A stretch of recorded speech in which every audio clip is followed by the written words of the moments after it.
So I think we're now ready to move on to the next agenda item, which is cybercrime. Again, Commissioner, I've invited Ben Kemp down to come and help me with this presentation.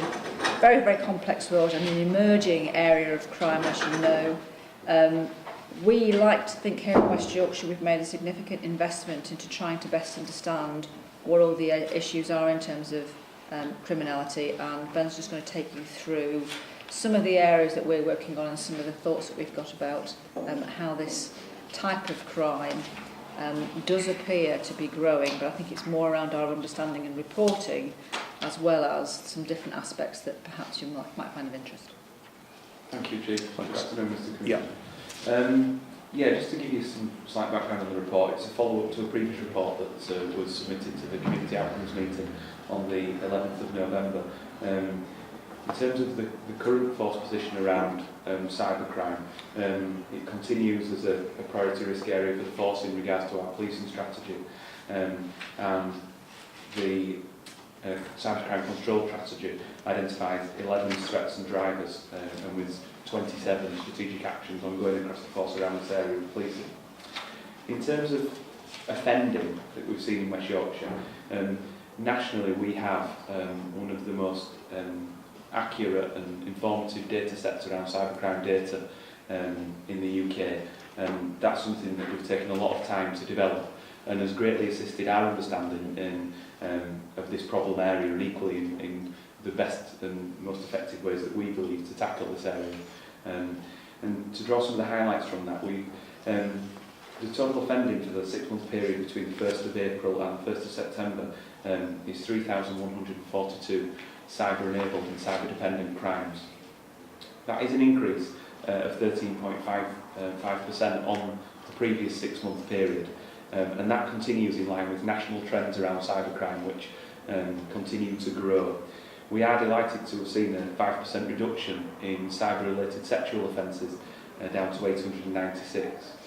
As highlighted in previous reports, Commissioner, Facebook continues to be the most prevalent medium used, with 60% of our recorded crime featuring Facebook as the medium in use.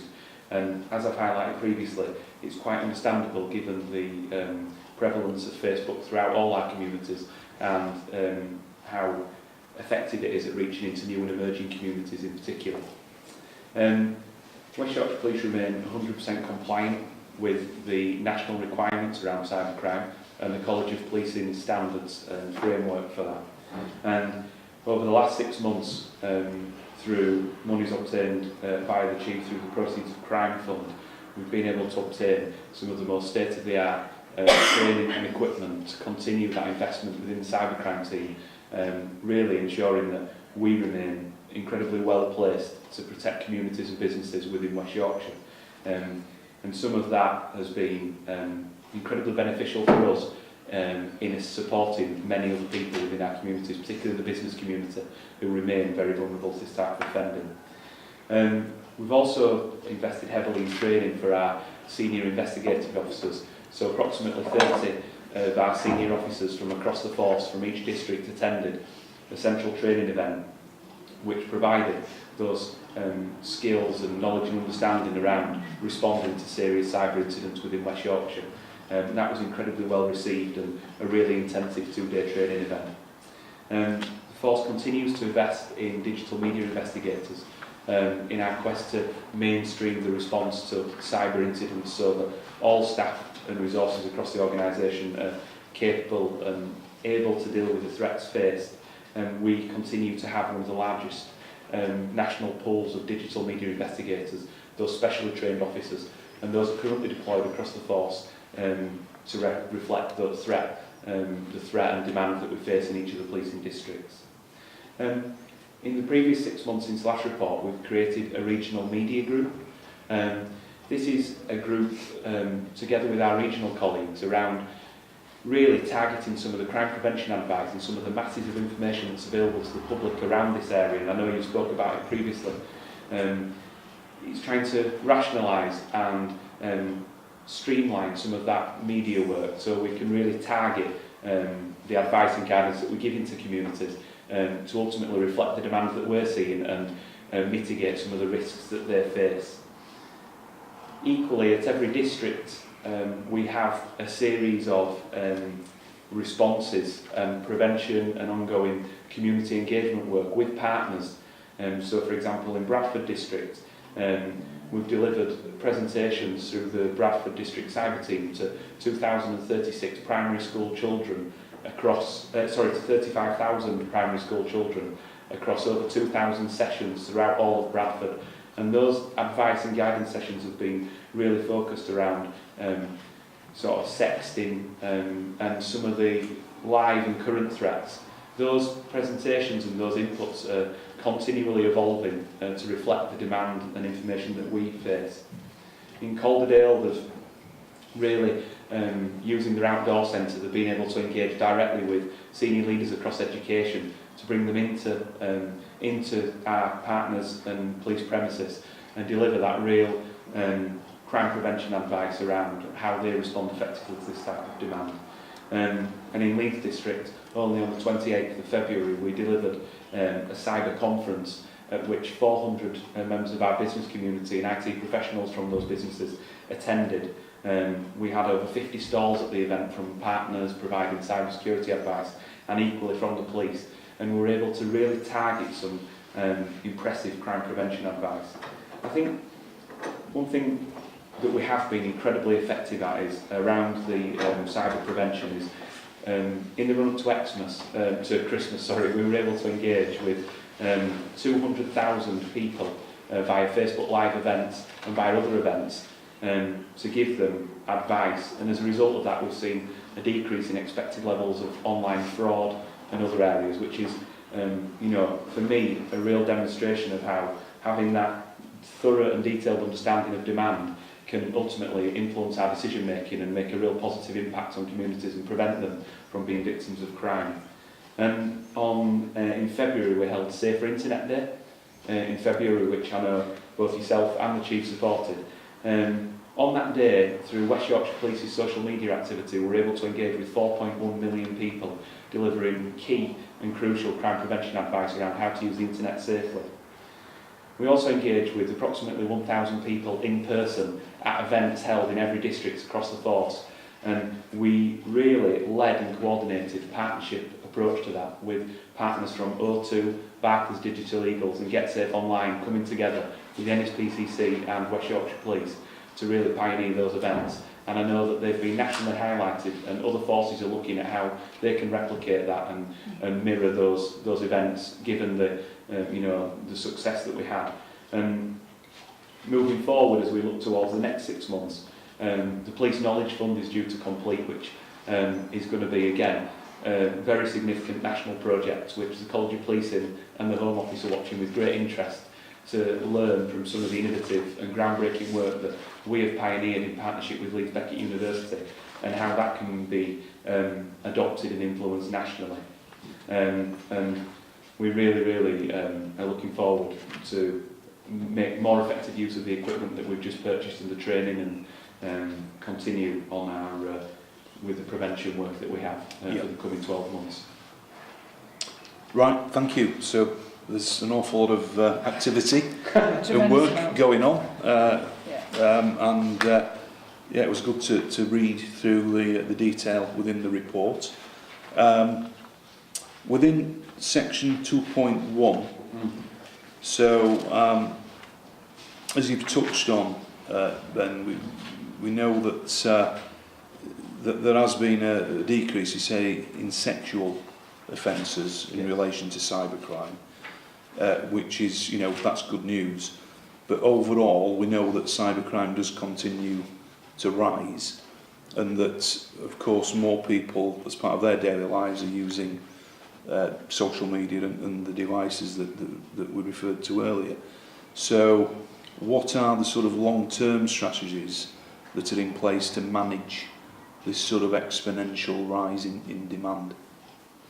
Well, I think we acknowledge that cybercrime cuts across multiple areas of policing, and I think what we've been really effective at is ensuring that it's present within strategic plans across all of those areas of policing, rather than being a standalone and isolated issue. It cuts across a number of different areas.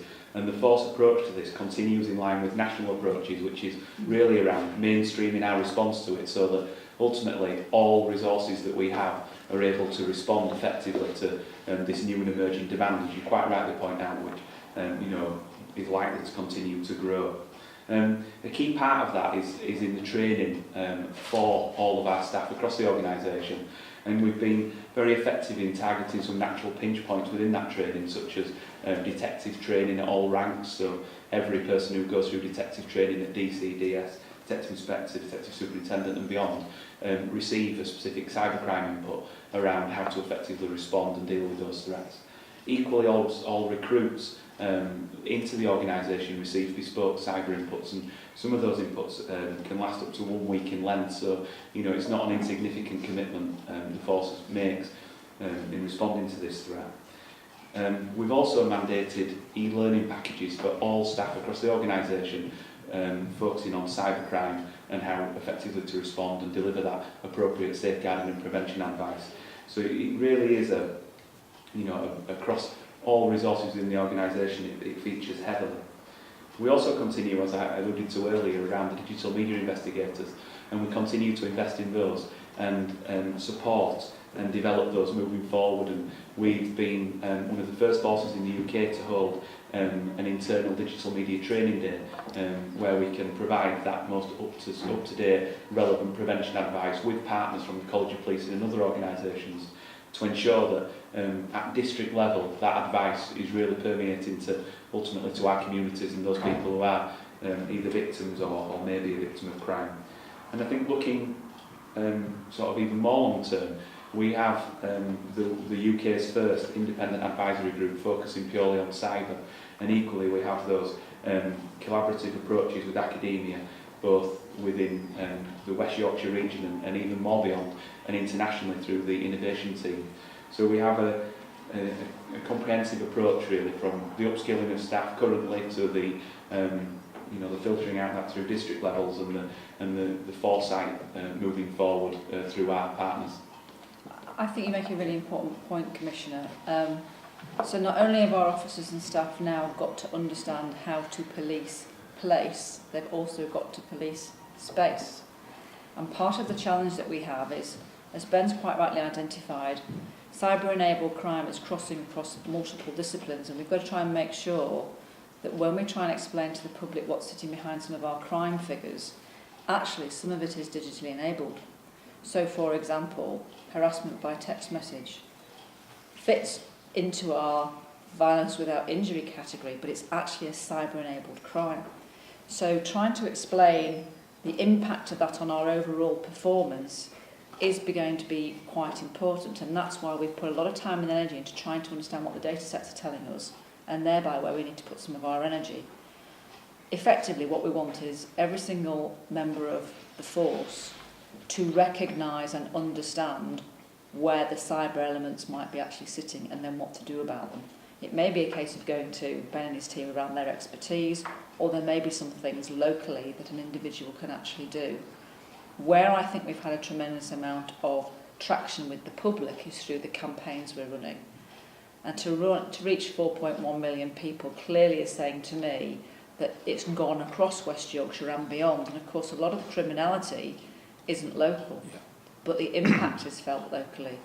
So I do recognise there's a lot of work to do here. We know that this is one of the areas that we are looking at nationally in terms of specialist capabilities work, and we're going to continue to be very much engaged at the forefront of all of that. Yeah. No, thank you, and that's good to hear. And I guess it sort of coming on to the next question. So, section 3.1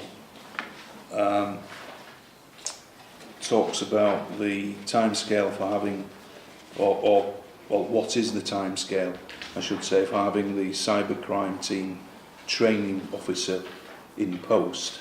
And could you say a bit more about the role and what the sort of main day-to-day responsibilities will be to make sure that it fits in with the training regime of frontline officers and staff? Yes, the role has been specially created in line with our ongoing strategy to mainstream our response to cybercrime. We hope to have someone in post by the end of April this year. Interviews will be taking place next week. Right. So we really, that role is around understanding the future as well as the position now, and demand currently at Force Training School is really heavily focused around those staff coming through on courses that are already pre-planned. And what this person's going to be able to do is step outside of that arena and have that horizon scanning and understand future demand. Equally, go and deliver training in alternative locations, so actually taking the training to those existing staff who are not captured through the current training platforms and programmes. Hopefully we're going to attract someone with both technical and a training background, so that specialist knowledge and the background knowledge that they bring to the role from previous experience, hopefully, will ensure that training is absolutely up to speed and incredibly relevant. And one of the biggest challenges around cybercrime training is actually maintaining the relevance of that training. So as demand continues to change and new social media applications are released and new methods of offending are identified, and us as individuals and as an organisation, as our knowledge continues to grow, that person will be able to agilely respond to that and directly influence the training that's ongoing at training school, delivering bespoke inputs and taking that knowledge to those frontline officers across the force in briefing settings and other locations, to ensure that it really does, truly those people that are dealing with the community on a day-to-day basis truly do understand the most appropriate prevention and safeguarding and investigation advice possible. I think this is one, Commissioner, where the engagement groups that you have oversight of is incredibly important for us, in particular the one that you have for young people, because with the best one in the world sometimes we don't know what we don't know, and what we really need to understand is what are the different media that people are using, and then what are they finding in terms of that experience. And that's why reporting into us is really important. We do need to keep current, absolutely. It's very difficult to keep track of all the various different apps that are now available, but I think making best use of those forums and actually talking to young people, or indeed the wider population, about what their experiences are, then helps us to tailor what the policing response needs to be. Yeah, and obviously that role will be very important, but we also ensure that there are the right support mechanisms in place to assist that person in disseminating the information that will need to go out. And that's part and parcel of our own internal experience around bringing people in with the right skills, who are very comfortable and savvy around social media, who are very comfortable using the mobile data that we have, who understand around ANPR and body-worn video, so that actually we're starting to become an organisation that is a lot more technology focused than we've ever been before, so that as the new pieces of technology come along that we need to be aware of, we're pushing at an open door in terms of our staff, because they're already familiar with some of the concepts in a way that perhaps 5 years ago we weren't. I think we evidence that daily by the reduction in demand for the cybercrime team as more new recruits come into the organisation with those skills, and as these skills become more mainstream, we've seen a notable reduction in demand for advice around those, what we'd consider basic social media principles. They're now being very much effectively dealt with at a district level.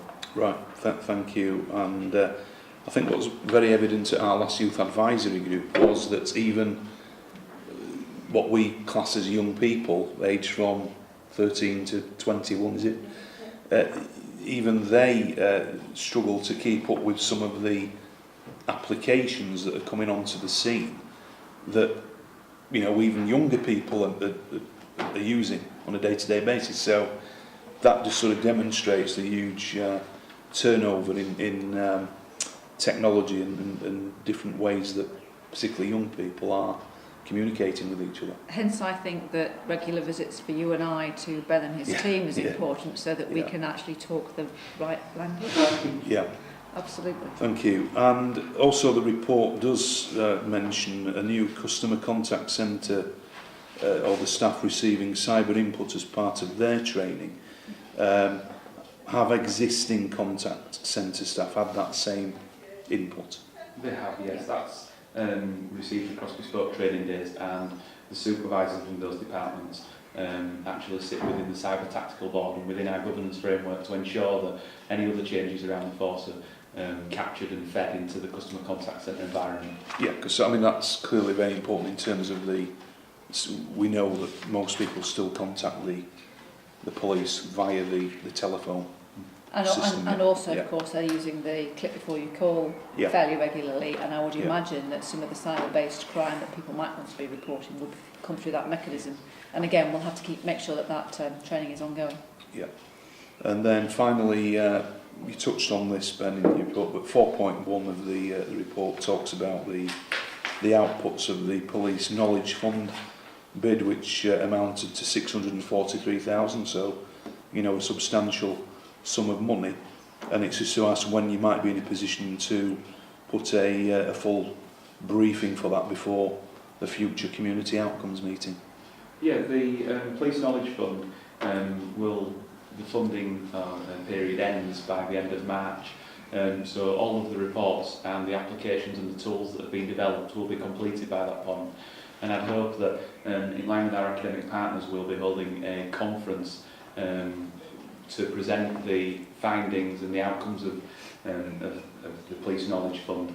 As I said earlier, the national significance, it's something that the Home Office and the College of Policing are incredibly keen to support and attend, and I've welcomed an opportunity to brief you prior to the conference, so that you're fully sighted on the outputs and the results of the investment.